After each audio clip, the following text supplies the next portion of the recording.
Thank you, Graham. Hello, everyone. Like Kasia, I work in Ipswich, and I also started at this school in 2021, same academic year, and I work in a local high school from the same area where Kasia is based. And I've been a year coordinator for nearly 10 years now, but obviously I've been at school for a long time. I also am EAL, so I have an accent too. Again, like Kasia, I know exactly what the children need and what, how to support them. I will now share my screen. I don't know if you can see that slideshow. Right, so I am, sorry. So I'm currently the SLE for Suffolk as well. So I do quite a lot of things outside school, as well as in school. And I've been, as I said, the EAL lead here for a long time. I'm a middle leader, so I'm not a head teacher or a senior leader. I'm a middle leader, and I teach maths rather than languages. But I also support languages for the home languages exams. So first thing, why did I choose to do the EAL quality mark? Well, there's three reasons really. First of all, I wanted a little bit of recognition for the work we're doing at Westbourne. The progress of our students, for example, if you look at the school data, is actually better than the British students. We have, like Kasia, a high mobile population with new arrivals arriving to school daily, just like Kasia has.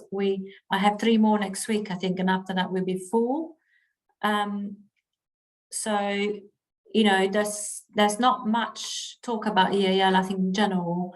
They removed that from the Ofsted inspection as well. So in the past, you know, there was that little recognition during the Ofsted that would say, oh, EAL provision is good. Obviously now that's gone. So having doing a EAL quality mark really gave some recognition to myself and my team, but also the staff and the departments that obviously host the EAL children in their lessons. Also, I wanted some guidance. As I'm sure you all know, there's very little guidance out there. Everything is, you know, entirely really up to the school and how best fits the school, which is great. But if you don't have any training, or if you're new to the role, or if you've been doing for a long time, you don't know, you know, you like to have some guidance, some advice. I felt that was very useful, you know, to have sort of an external pair of eyes who has good understanding of the EAL world to look at the provision and sort of what we can improve. And obviously giving me ideas for areas to improve, what else can I work on in regards to our provision. Obviously our main issue at the moment is lack of staff. So, you know, we're trying our best, but we're missing quite a lot of staff. I found the process very helpful. For a high school, it wasn't that onerous. Obviously, you have to have the time off with the meeting and do a little bit of the work. But obviously, most of my work was done on the day with Graham rather than preparing a big folder. So I thought that was quite kind of Graham. Obviously, we, you know, all high schools are different, all schools are different. You might not have the time. But I think that meeting was very helpful. I also had a pre-meeting to have some sort of suggestion on how to plan the EAL quality mark, and I found it really useful. And I've used that as a subject improvement plan for myself, so that's very helpful. Another area I was asked to present on, obviously, actually before I move on, a little bit about my school. We have about, in fact it's changed now, it's 35%. I only did this slide last week, so you can see how mobile population is. We have 45 languages, high mobility, high SEN. A lot of our students are Romani students with no previous schooling, or refugees and asylum seekers without previous schoolings, because as refugees, obviously currently we have quite a lot of refugees from Ukraine, but also from Afghanistan, and we host also a few accompanying asylum seekers. I have my own team, so my EAL team is individual. I run it along teaching maths as well as teaching maths, and I obviously independent from SEND or from languages and from English. Obviously, each school is different, but from our school, that's what works best. I have 3 dedicated TAs and 2 vacancies for full-time HLTAs. So as you can see, we are desperate need for staff. I'm a qualified teacher, obviously. I've been teaching for quite a long time. I also have a SENCO qualification, and I did Graham's EAL qualification as well. Again, that was quite useful for sort of getting ideas and learning more about EAL. Now, what our provision looks like, probably from this slide you can tell I teach maths, is quite plain, but that's the kind of provision that we're offering currently. So obviously EAL in our school is quite different from some aspects, different anyway. Obviously you always have to work with the families. I do all the admission meetings of the mid-year arrivals. I link with the primaries, so obviously Kasha schools, but also all the other primary schools, where if I can, I go and meet the parents before they join Westbourne. I obviously have got a guide to the school, so especially for EAL students, I have a mobile phone where they can contact me and so on. I have some grants. I try to get grants from outside to provide uniform and equipment. I organise parents' coffee mornings as well. And actually, I have now my timetable, a weekly drop-in for parents from anything from food to work. I do quite a lot of staff training, and outside school and inside school for Suffolk, for other schools. I do teacher training for different providers. I link with the post-16 providers as well as the primary schools, and so that all our new arrivals also attend college after. I do quite a lot of work with the pastoral team in terms of attendance and safeguarding, mentoring. I do all the all the paperwork for the looked after and accompanied. I've also obviously been a teacher and a middle leader. I work with the other middle leaders. So for example, we've got an induction for newly arriving students, which is designed together with the other team leaders. Well, they've told me what they need to cover. Obviously I offer TA support, having my own specialist TAs, and a little bit like Kasha, I put the TAs in the class. Obviously being a high school is slightly different. And so, my TAs have got a focus on specific children for a specific amount of time, just to give them that confidence. And again, a bit like Kasha, we place our students in the right ability group, despite, regardless of their proficiency in English. I think Graham witnessed that, he saw a top set in English, and there were quite a lot of EAL students actually. But again, if that's necessary, then we do a bit of interventions. Our interventions are all pre-teaching and reteaching, as well as reading, just like Kasha does. And for sort of newly arrived students and Key Stage 3 students, my TAs do that, but for Key Stage 4, I do those, and I do quite a lot of reteaching and pre-teaching of English and maths. I also do the home languages exams. I coordinate them. This year we've got 6 different languages, GCSEs. I work a lot with the outside agencies. Obviously, last year I became one of the governors for Hanford Hall. I'd like to be more active in that, but obviously Kasha knows, but we always communicate when we can. So now, and I think another issue I've been asked to talk to you about is all the changes over time and the challenging circumstances. So I don't know if you know how, the history a little bit about EAL, and now EAL became separate from SEND. But basically, when I started teaching, which is a long time ago now, EAL was part of special needs. It was included in SEN. It was one of the needs, and then eventually is quickly evolved, and in 2014 it became officially separate from EAL and SEND were separated by the SEND Code of Practice, where it states quite clearly on there that EAL is not a learning need as such, and not a learning disability. Now, obviously, EAL first of all, the EAL population is highly mobile.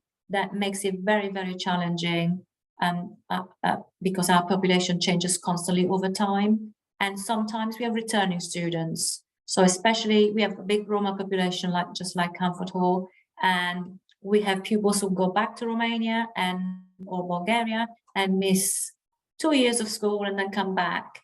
And that's massively challenging. And again, obviously I'm lucky enough to be obviously a team leader. I've got the same timetable as the Senko, and therefore I can then intervene with those students where they can. I teach an option at Key Stage 4 where I cover those gaps when the students have missed a chunk of schools. This area is very poor in terms of, economically poor, I mean, and there's quite a lot of economic deprivation.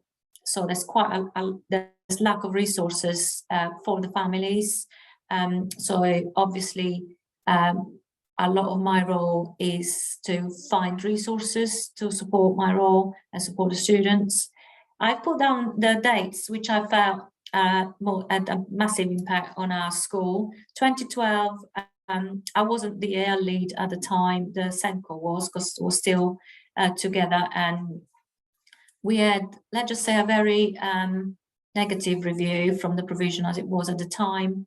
2012 is when migrants from the Eastern Europe, the Schengen, joined Schengen. So we all of a sudden had a massive influx of newly arrived migrants. We always had migrants, as Kasia said, from Bangladesh and the Punjab as well. But in 2012, we had a huge influx of newly arrived Polish students who that were placed in the wrong ability groups and so on.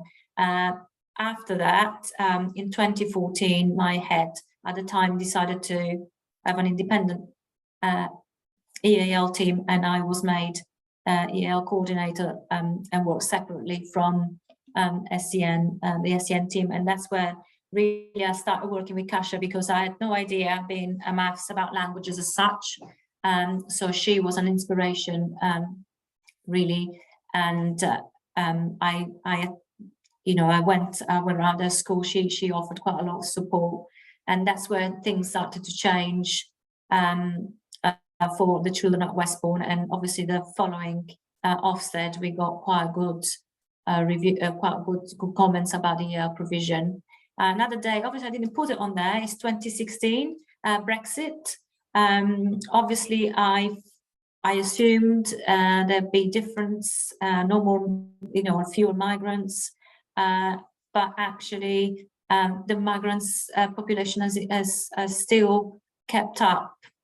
So it's not the mobility has not changed. I was assuming the mobility would change, but it hasn't at all. And in 2014, I had quite a small team. It was mainly myself. And by 2016, I had 2 full-time HLTA, a teacher, apart from myself, and the 3 TAs. Obviously, the teacher retired, the HLTAs moved away, got a promotion, and obviously my school, COVID hit in 2020, and so my senior leadership team, we had a discussion, and I said, I don't know, maybe we don't need so much staff. We weren't sure, but obviously after that, those members of staff had not been replaced for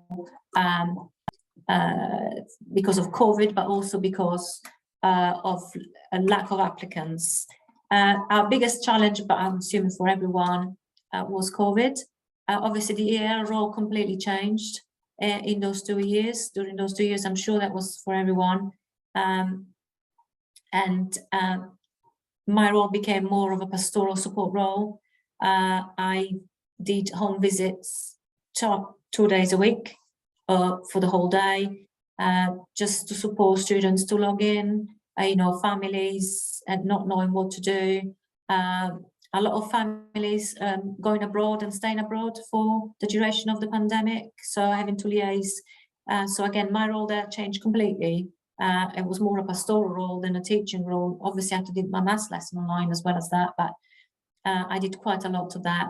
And 2023, that's where we're at now. As I said, quite challenging because of lack of staff, and our numbers are going up. They're not lowering in any way, but the needs are different. As Kasia says as well, the needs are constantly changing, and you need to know your students. So obviously, I've got being a team leader and having sort of middle leader role, I've got that opportunity of shared information with all staff. And finally, I work a lot with people in my area. So it's not just Kasia I work with. So I've established like an EAL pyramid a little bit. So I work very closely to this primary school next door, which is called White House. We do some activities together relating to transition, but also the EAL coordinator at White House speaks Russian. So for example, she helps me with the Russian GCSEs. I've done several projects with another school near. So for example, I applied from some opportunity areas funding, and we did some visits in different schools. I applied for another project, and again, I tried to involve all the local schools. I think Kasia took part in that. We looked at the Roma populations in Romania. So I had some teachers from Romania coming over and did a big meeting with local stakeholders. I going to in our local area, EAL provision in high school is not particularly great, because especially since the change in the Ofsted framework, and some schools don't have a teacher EAL coordinator. In fact, most schools in Ipswich don't. So I work a lot with we've got a little network of high schools, and I go and support them.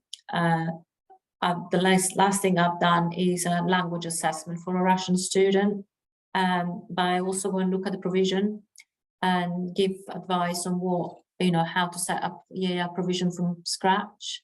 I've done a lot of work with another local local high school who has never had any EAL students, but now they have 5 Ukrainian refugees. So obviously they had no expertise in their school in terms of that. I've worked with I work with the local council quite a lot. So I think a couple of weeks I'm working with the health service. They're looking into the health of the Roma population in Ipswich, so they want some input from myself. I try to take part in the Suffolk, the local authority EAL network. That's not always possible, and it's mainly primary based. But again, the lady leading, she's been given this job of leading, but again, with very, she's trying to, get people together. I do teacher training as well, so I work with the local teacher training providers. And I offer placements for students who are interested in EAL. I think last year was my most successful year. 5 of the new trainees have now become EAL coordinators elsewhere. So that's quite good. I work with the police. I'm currently started a project with the police regarding forced marriages, because a lot of our cultures are at risk of that. So we're designing a project involving parents and students, boys and girls separate. So and I'm trying to involve people from the community, the local Roma community, to take part in that as well. The police, and then obviously attendance at the moment is my biggest issue. So I'm working alongside the attendance team at school, and we're looking at doing home visits and checking on reasons for attendance. And well, that's it really.